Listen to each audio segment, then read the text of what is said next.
इसमें मेन नाफिया में भाया खालिद, तनवीर और शुएब सबसे बड़ा फ्रॉड यहाँ शुएब है। बच्चों की शादियाँ रुक गई हैं, बहुत सारे बच्चों का एजुकेशन रुक गया है बच्चों का। जब आप चोर को पैसा दे देते हो और चोर भी नहीं चिल्लाते या चोर के पीछे नहीं भागते, तो अगर किसी ने चोर को पकड़ा और आपका पैसा ले लिया तो कैसे आपको ढूंढ के आपके घर में लाके पैसा देगा? उनकी प्रॉपर्टी सीज करिए, वो चोर लोग फिर रहे हैं। बहुत सारा उनका इंतकाल हो गया है, सोच के बहुत तकलीफ में है। ये प्रॉपर्टी कहाँ गए पैसे? 32 करोड़ पैसा वो किधर डाला? खालिद, तनवीर, शुएब कहाँ करा? किधर गया पैसा? तुम सही है कि गलत? अगर मेहनत किया तो तुमको पैसा मिलेगा, जैसे चोर लोगों को मिला। तो बताइए क्या तफसीलात है? एक्चुअली 1-1.5 साल से हम लोग प्रोटेस्ट करना भी चाहते थे, ये लोग डिले कर रहे थे। कोरोना एक रीज़न दे रहे थे, कोरोना रीज़न था भी, लेकिन इतना नहीं था जितना ये लोग दे रहे हैं।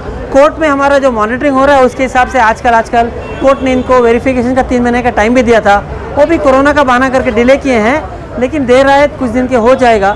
हम लोग भी लोगों को बुलाने का डर लगता था, कुछ हो गया खुदा ना खास्ता किसी को पकड़ लिया तो आजकल तो इतना खर्चा हो जाता है, आदमी चला जाता है। तो बहुत दिन के बाद आज बहुत लोग जोश में आए थे। अभी हम लोगों को पैसा सामने दिख रहा है, प्रॉपर्टी सीज होने का हो गया है, आधी हुई है और आधी होगा, और कुछ लोगों को अरेस्ट करना है। इतनी तादाद में लोग आए तो गारंटी लोगों के ऊपर, अधिकारी लोगों के ऊपर प्रेशर बढ़ेगा। और उनको भी अभी बहाना ख़त्म हो गया है। कोरोना बोला तो कोर्ट भी आजकल थूक रहा है उनको। पिछले बार की सुनवाई में कोरोना बोला तो ये एनरी corona, what you nonsense you talking, corona is all over, where is the third wave, वही हाउ मेनी डेज का तो बोले हैं। तो अभी हम लोगों को ये है कि इन्वेस्टिगेशन अथॉरिटीज़ डिले कर रहे हैं, कॉम्पिटेंट अथॉरिटीज़ डिले कर रहे हैं, उनको थोड़ा प्रेशर डाल के जल्द से जल्द पैसा लाने का काम कर रहे हैं। सर आपको क्या लगता है जो मुलजिम है वो खुलेआम घूम रहे हैं, आराम से सिक्योरिटी में है, जो इन्वेस्टर्स हैं वो परेशान हैं, क्या लगता है आपको, क्या इनका पैसा वापस आएगा? इस तरह से अगर मुलजिम खुले घूमते रहेंगे, क्या उम्मीद है पैसा वापस आने के चांसेस है? नहीं है पैसा आने के तो सबके चांसेस है, कितने आएंगे वो अलग बात है। जिसके मुलजिम ज़्यादा खुले घूम रहे हैं उनके कम पैसे आएंगे, जिनके मुलजिम से ज़्यादा एसेट सीज हो गया है उनके ज़्यादा पैसे आएंगे। लेकिन मुलजिम खुले होने का कारण कौन है? आप जब आप चोर को पैसा दे देते हो और चोर भी नहीं चिल्लाते या चोर के पीछे नहीं भागते, तो अगर किसी ने चोर को पकड़ा और आपका पैसा ले लिया तो कैसे आपको ढूंढ के आपके घर में लाके पैसा देगा? तो मुलजिम लोग जो हैं वो तो घूमते रहेंगे, क्योंकि हमारे कानून में सिविल केस है, पैसे का एक सिविल इश्यूज़ है। 90 डेज़ के अंदर उनको बेल मिलेगा। बेल मिलने के बाद अगर सज़ा भी हुई तो भी रोज़ी रोटी का उनको हक रहता है। उनकी जो प्रॉपर्टीज़ है वो सीज करके बेच के लोगों को पैसा देना है, लेकिन उनको भी ऊपर वाले ने पेट दिया है तो उनको अपने पेट के लिए रोज़ी रोटी का हक रहता है। वजह क्या है सर, ये जो ताख़िर हो रही है इन्वेस्टिगेशन में, वजह क्या है, क्या हो सकती है वजह इसकी? 2 वजह हो सकती है। एक तो देखो सबसे बड़ी वजह यह है कि जिसका पैसा गया है वो घर में बैठा है, परेशान है, जो है उसे फ़र्क नहीं पड़ता। कुरान में लिखा है कि आपको खून पसीना करना है, परेशानी से कुछ मिलेगा, ऐसा किसी भी शास्त्र में नहीं लिखा है। किसी भी धर्म में है चुपके तुम्हें परेशान हो जाने से पैसा आएगा। तो जो परेशान है वो परेशान ही रहेगा, जो काम करेगा। अभी जो इंजाज वाले बोलते हैं हमारा पैसा नहीं आया है, इंजाज वाले 25 लोग नहीं थे इधर, आज 10,000 लोग पैसा डाले। एम्बिडेंट वाले 50 लोग नहीं थे, 18,000 लोग पैसा डाले। तो जो परेशान है वो परेशान का हक है, उसको परेशानी ज़रूर मिलेगी।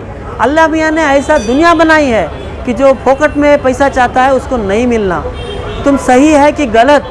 अगर मेहनत किया तो तुमको पैसा मिलेगा। मेरा नाम फातिमा नाज़नीन है। मैं नाफिया और एम्बिडेंट में 2 कंपनी में इन्वेस्ट करी हूँ। नाफिया में आके नाफिया और एम्बिडेंट में हमारा पैसा डाला, मगर जब आने का टाइम था तभी भाग गए, एम्बिडेंट उठ गया। नाफिया है ना वो पूरा हलाल करके 5 वक्त की नमाज़ पढ़ के हम पैसे देते करके, मगर बहुत सारे बच्चों का, बहुत सारे जनों का पैसा रुक गया है यहाँ नाफिया पे। और इसमें मेन नाफिया में भाया खालिद, तनवीर और शुएब सबसे बड़ा फ्रॉड यहाँ शुएब है। वो पैसे लेके भाग गए। पूरों का बहुत सारे यहाँ हैंडीकैप हैं और बहुत सारे बच्चों की शादियाँ रुक गई हैं, बहुत सारे बच्चों का एजुकेशन रुक गया है बच्चों का ये पैसे की वजह से। तो आपका कितना इन्वेस्टमेंट है इसमें? ये सिर्फ मेरा नहीं है, मेरा ख़ानदान का बल्ला का पैसा है। मोर देन 20 लाख के ऊपर है यहाँ। हर जना मेहनत से डाला है। कैसा अरेंज किया था ये पैसा? पूरा 20 लाख रुपए बड़ी रकम है तो नहीं, एक में 20 लाख नहीं है, 1 लाख 2 लाख ऐसा अलग है। चीटे डाले हैं। ऑटो ड्राइवर, हमारे शौहर भी एक ऑटो ड्राइवर हैं, मेरे भी बहुत सारे 5 लाख 2 लाख चीटी डाल के पैसे चले गए। हैंडीकेप बच्चे हैं, शादी करना है, अब पैसा नहीं है। मैं गवर्नमेंट से रिक्वेस्ट करती हूँ कि हमारे आटी नगर पुलिस स्टेशन से स्पेशली रिक्वेस्ट करती हूँ कि उनकी प्रॉपर्टी सीज करिए। वो चोर लोग फिर रहे हैं, खालिद के भाई रोडों में फिर रहे हैं, मगर हमारा पैसा नहीं मिला है। बहुत सारों का इंतकाल हो गया है, सोच के बहुत तकलीफ़ में है। मैं गवर्नमेंट से रिक्वेस्ट करती हूँ और एसी जो हमारा एसी फॉर्म आ गया है उसके लिए सीज करिए। प्रॉपर्टी कहाँ गए पैसे, 32 करोड़ पैसा वो किधर डाला? खालिद, तनवीर, शुएब कहाँ करा, किधर गया पैसा? पूरों को पैसा मिलना चाहिए। हम रिक्वेस्ट करते हैं गवर्नमेंट से कि ये प्रोटेस्ट सक्सेसफुल होना है।